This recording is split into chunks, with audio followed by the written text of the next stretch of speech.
Hello and welcome to the Critically Clueless. On TheMonk, today we are doing a review for Order of Battle World War II. Now, Order of Battle is a strategy game that has actually been on Steam for over 6 years, but has finally come to Xbox. Within this game, you must attempt to lead your troops to victory, moving delicately from battle to battle, trying to not sustain too many losses. Now, this game is made from historical fact. You will be replaying many familiar battles all the way across the world, and some awesome extra scenarios and what if stories as well.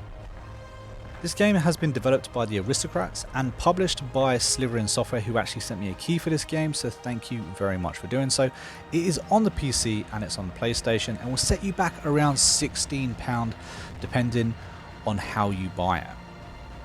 Now, this is a turn-based strategy game.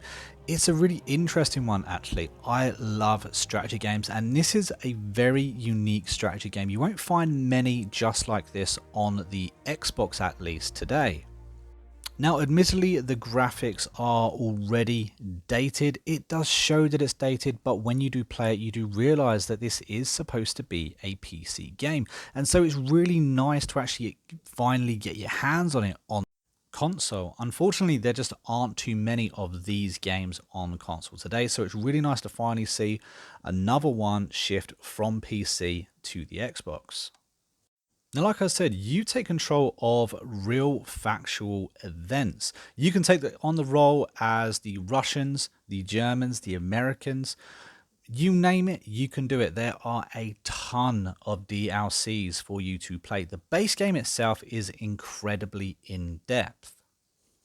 And every mission I played seemed to take a long time to actually complete. It's not one of these games that you're going to be rushing through anytime soon.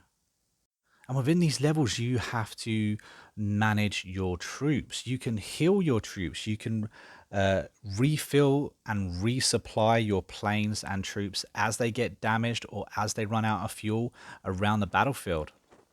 If it's a plane, you may have to have it return back to base. If it is troops, you need to order reinforcements to come and, put them back up to full strength after an engagement or two.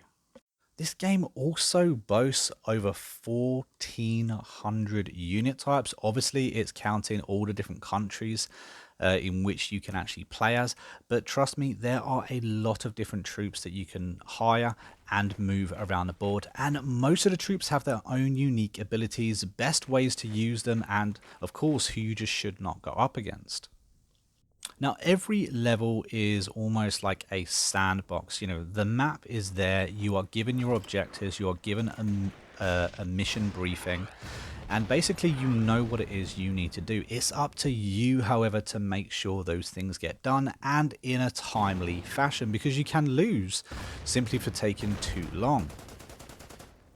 Now, this is a big game and this is a deep game, and normally with games like this there is a massive learning curve. And so when I loaded up this game originally, I was a little bit hesitant myself. I thought that it was going to be too difficult to actually get into. However, I was pleasantly surprised because the tutorial within this game is really easy, really simple. It shows you how to do everything step by step.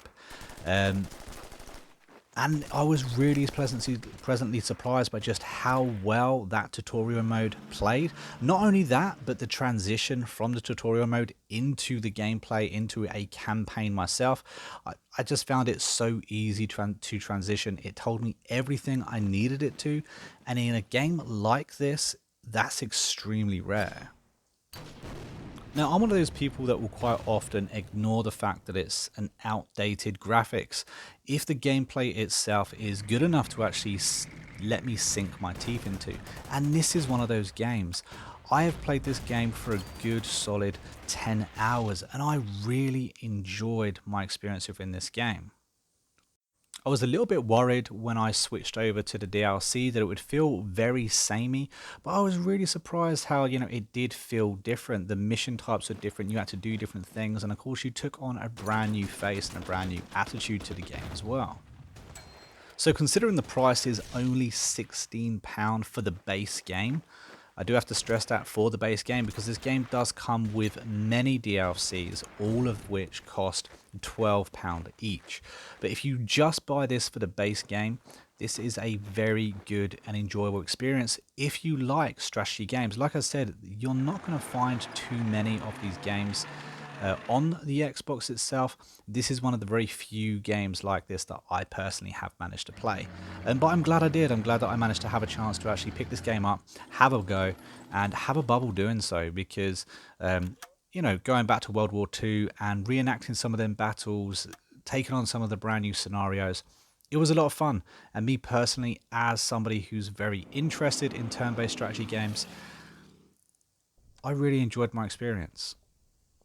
Something that I didn't mention earlier is that you get to train and recruit extra troops as you go through the mission, and then you can deploy them when you need to. You can kind of like hire them on a back burner, kind of like stored in your base, and then you can choose to deploy them when you actually need them on the battlefield. You don't need them on the battlefield, you don't have to deploy them, and every single round that progresses you get a little bit more money or a little bit of in-game currency that you can then use to either hire more troops or, of course, repair the troops that you've got on the front line there and then. Because of course, if you have got a troop on the front line and he's been in several battles, you'll see that that troop will weaken from 10 to 8 to even 2, and then of course it will disband and die, and there's nothing more you can do about it. But of course, every round you can repair it a little bit. You can get in fresh recruits, you can get in elite recruits and get it max a little bit quicker,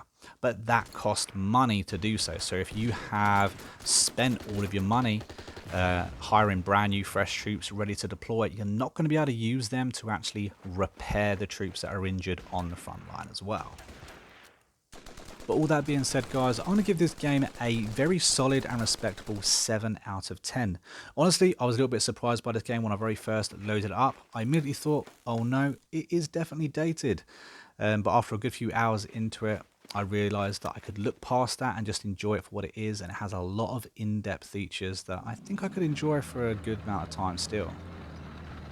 And of course, guys, if you have enjoyed this video, please don't forget to hit that like button, subscribe to the channel, that way you don't miss out on more reviews just like this. And of course, if you have played or heard of this game before, tell us your experiences on Order of Battle World War II, because I'd be really interested to know what it is you find that you like about this game as well. We also have a Discord channel that you could join and recommend games for me to review. So if you're interested in doing that, the link will be down in the description. Go ahead, click on it, and come and say hello. But until next time, guys, take it easy, and I'll see you later. And for all you guys that have stuck to the very end of the video, thank you very much for doing so. I trust you guys know what to do by now. But until the next video, you take it easy.